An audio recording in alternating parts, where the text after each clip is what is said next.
अस्सलाम वालेकुम नाज़रीन, आप देख रहे हैं ज़ी एच एंटरटेनमेंट। मैं हूं ज़हीर अहमद। नाज़रीन, ईद की पहली फिल्म, उसका रिव्यू आपके लिए हाजिर है। फिल्म का नाम है नाबालिग अफराद। फिल्म के डायरेक्टर हैं नबील कुरैशी, जो इससे पहले नामालूम अफराद, लॉर्ड वेडिंग और खेल खेल में, कायद-ए-आज़म जिंदाबाद, एक्टर इन लॉ और इस तरह की कई फिल्में बना चुके हैं। फिल्म की कास्ट के हवाले से अगर बात की जाए, उसमें शामिल हैं समर जाफरी और उसके साथ आशिर वजाहत हैं। बहन वो कर जाऊंगा। आप कहते हमें क्या पता, पीसीआर तो बुला। उनके वालिद जो बने हुए हैं वो हैं एहतशामुद्दीन साहब, फिर उनकी वालदा हैं, उनका एक किरदार है, फिर उनके साथ अदी लड़का है जो कि टीवी पे भी आता है, और इसके साथ साथ फिल्म के अंदर सलीम मेराज साहब हैं जो बड़ा अहम रोल अदा कर रहे हैं। उसके साथ फिर इरफान मोतीवाला साहब हैं, फिर उसके साथ जो मानी हैं उन्होंने भी बड़ा अहम रोल प्ले किया, और कैमियो अपीयरेंस है फाद मुस्तफ़ा साहब की। फिल्म की कहानी के हवाले से अगर देखा जाए तो कहानी में स्पॉइलर नहीं बनूंगा, लेकिन मैं बुनियादी नुक्ते ज़रूर बताऊंगा क्योंकि कहानी ज़रा डिफरेंट है। 1990 और 1990 की जो दिहाई थी उस हवाले से दिखाई गई है। उसमें टीनेजर्स जो थे उनको किन किन रिस्ट्रिक्शंस का या किस तरह सामना करना पड़ता था, वो बड़े लाइटर वे में बताया गया। जवानी राज ही नहीं आ रही। छोड़ सर, आपने हमें बचा लिया।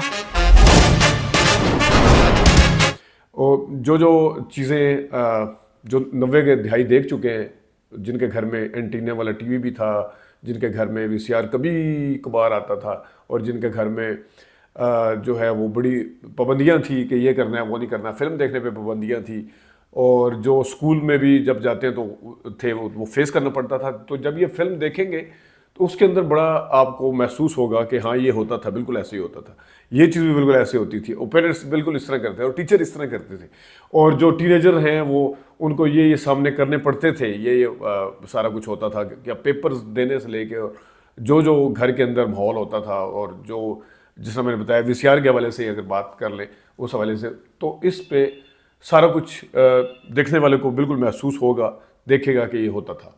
सही है, टेप खराब है, भेज दो।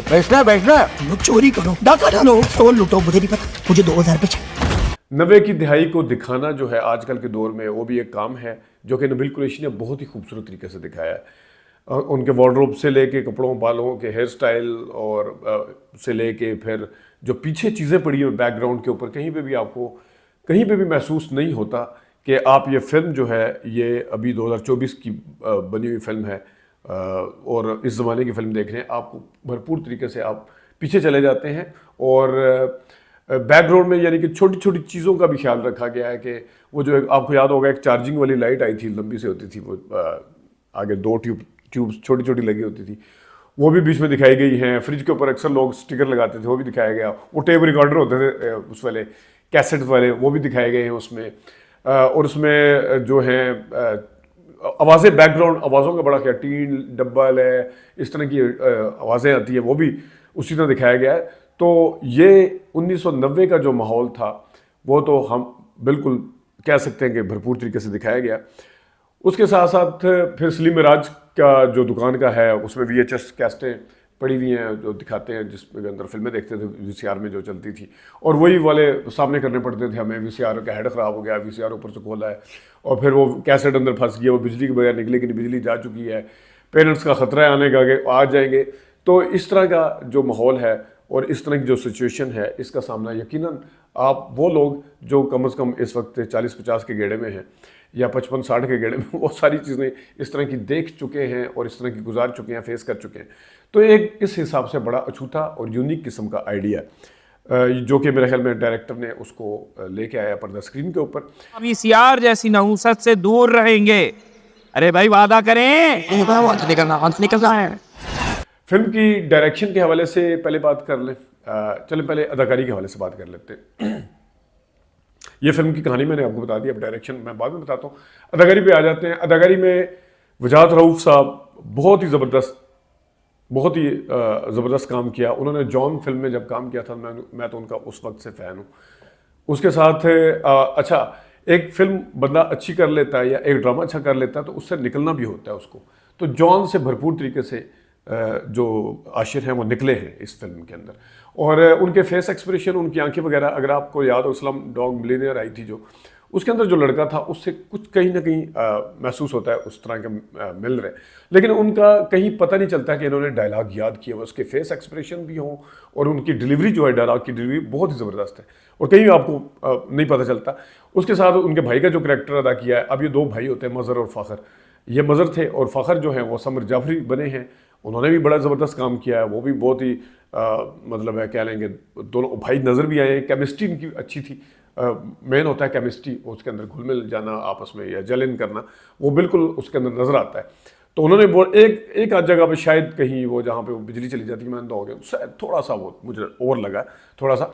अच्छा, फिर एहतशामुद्दीन साहब जो हैं उन्होंने बहुत ज़बरदस्त काम किया, यानी उनकी आवाज़ की उतराव चढ़ाव को वो समझते हैं, वो फेस एक्सप्रेशन उनके इतने ज़बरदस्त हैं। जिस तरह मिसाल के तौर पे वो पानी मांग रहे हैं गुस्से से, अब वो घर में सारे बैठे हुए खाना खा रहे हैं, पानी डालो उसमें, फिर कहते हैं हाँ बस ठीक है। तो वो ऊपर और नीचे किस तरह लेके जाना है, उसको बदलना कैसे है, उस पीछे वाले मोड से अगले वाले मोड में किस तरह आना है, ये एहतशामुद्दीन साहब से बेहतर कोई नहीं कर सकता और बहुत ही ज़बरदस्त तरीके से उन्होंने काम किया। जिन्होंने उनकी बीवी का किरदार अदा किया है वो भी बहुत ज़बरदस्त है, उन्होंने भी नेचुरल तरीके से, फिर उनकी जो बहन बनी उनका थोड़ा काम है उन्होंने बहुत अच्छा किया। फिर इनका जो कज़न अदी लड़का जो है, अदी खान है अगर मैं गलती, अदी है अलबत्ता, उसने बड़ा अच्छा काम किया और बड़े क्योंकि उसकी जो एज थी वो इन दोनों लड़कों से बड़ा दिखाया है और थोड़ा सा सियाना दिखाया है और उसके अंदर वो भी बड़ा ज़बरदस्त उस राइटर ने ख्याल भी रखा है दोनों की, इन दोनों की जो प्रॉब्लम है उसमें और उसकी प्रॉब्लम में ख्याल रखा है। वो लव वव के चक्कर में, ये भी टीनेजर है, ये तो बस इसी चक्कर में मैं स्पॉइलर नहीं बनता, लेकिन बहरहाल ये क्योंकि राइटर को क्योंकि दाद देनी पड़ेगी इस वाले से और डायरेक्टर को भी इस क्योंकि उन्होंने इनको किरदार दिया। अब आते सलीम मिराज साहब, वो संजू बाबा बने हुए हैं, संजय दत्त जो उस तरह का गेटअप है, बाल बड़े बड़े और यहाँ पे वो लगाई हुई है लंबी सी कान में, वीडियो शॉप उसके अंदर पीछे जो कैस्टें हैं, किस तरीके से सलीम मिराज साहब ने पहला सीन दिया, जो पहले एंट्री दिया, उनकी एंट्री बहुत ज़बरदस्त है एज़ कम्पेयर टू अदर्स, उनकी एंट्री और आगे जाके फाद मुस्तफ़ा की है लेकिन उनकी बहुत ज़बरदस्त है। फिर जो सलीम मिराज साहब हैं वो भी एक्सप्रेशन देने के मास्टर हैं, वो किस तरह जुमैनी तरीके से 2 नंबर फिल्म निकाल के दे रहे हैं, फिर वापस रख लेते हैं, फिर देखते हैं, फिर हंसते हैं, फिर सारा कुछ मतलब है उनके ऊपर भी वो जो बेसाख्तापन और फिर उसके अंदर खूबसूरती जो अदाकारी के अंदर लेगा नहीं, वो भी सलीम मिराज साहब ने बहुत ही ज़बरदस्त तरीके से काम किया।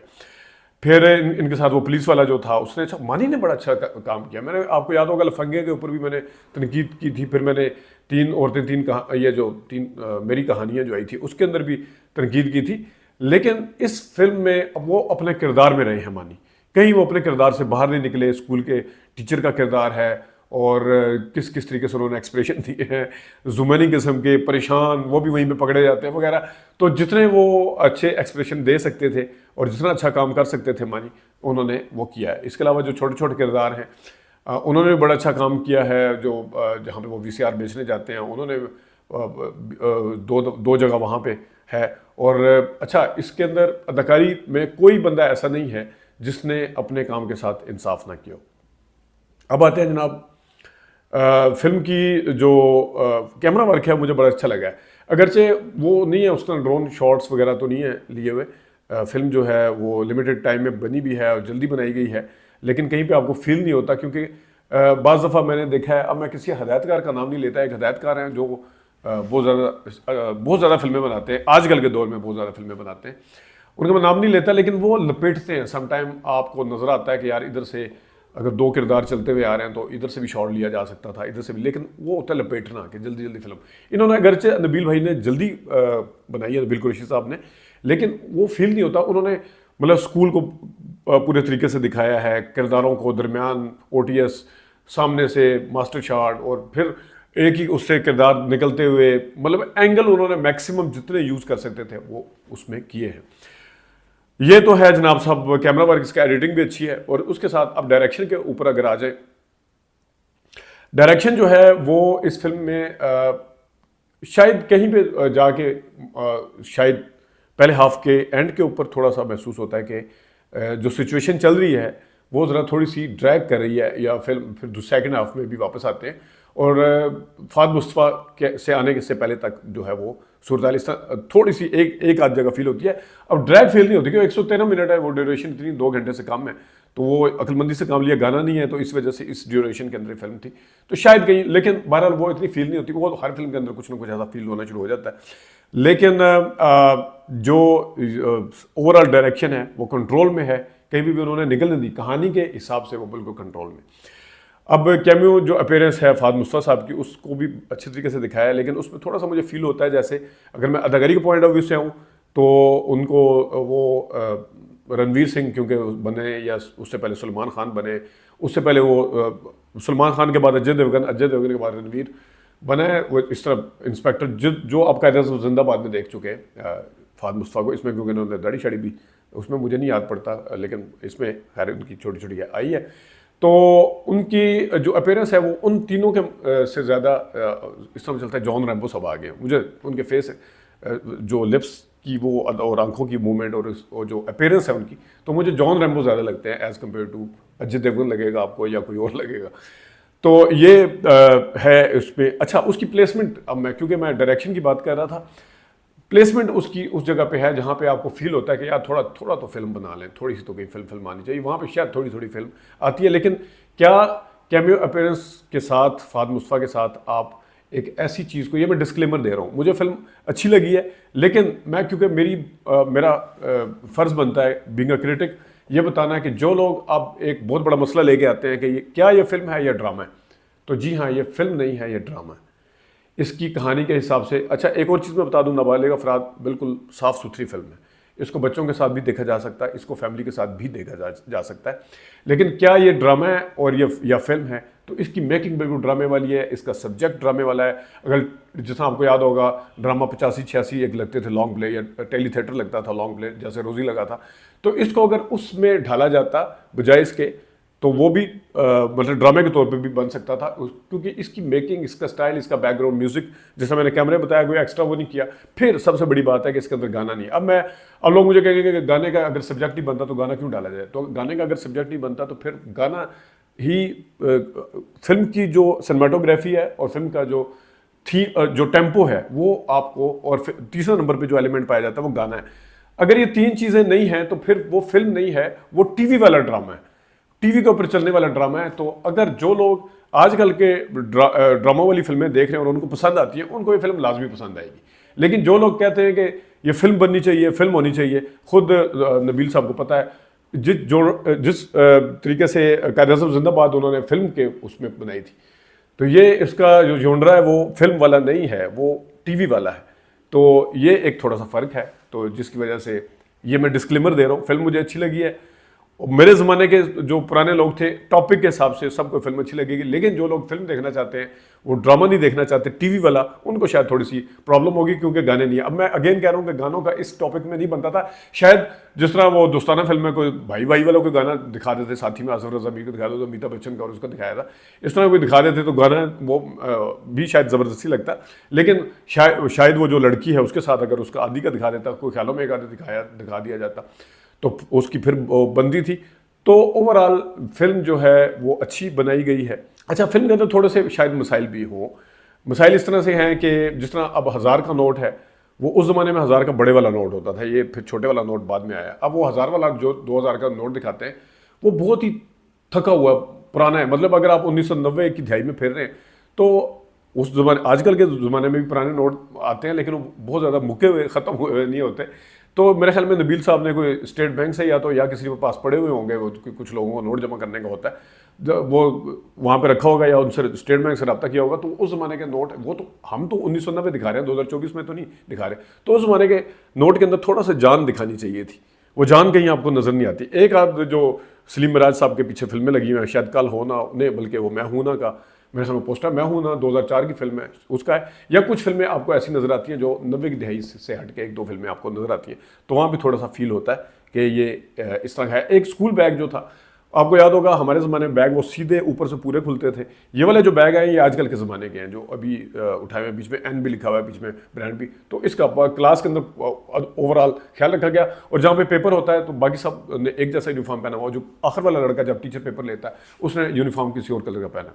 तो नाजरीन ये है, और मैं इसको क्योंकि डिस्क्लेमर दे दिया है फिल्म और ड्रामे का, तो इस वजह से फिल्म और ड्रामे की फ़र्क को मद्देनज़र रखते हुए मैं इसकी नंबरिंग नहीं कर रहा। जो लोग ड्रामा देखना चाहते हैं या आदी हो चुके हैं इस तरह की फिल्में देखने के, वो जाके देख सकते हैं, उनको मज़ा आएगा। लेकिन जो लोग कहते हैं कि फिल्म क्या इसके अंदर फिल्म का फ्लेवर है, वो नहीं है। तो नाज़रीन, ये नाबालिग अफराद का रिव्यू था। अपना ख्याल रखिएगा। अभी तक लिए इतनी इजाज़त दीजिए। अल्लाह हाफ़िज़।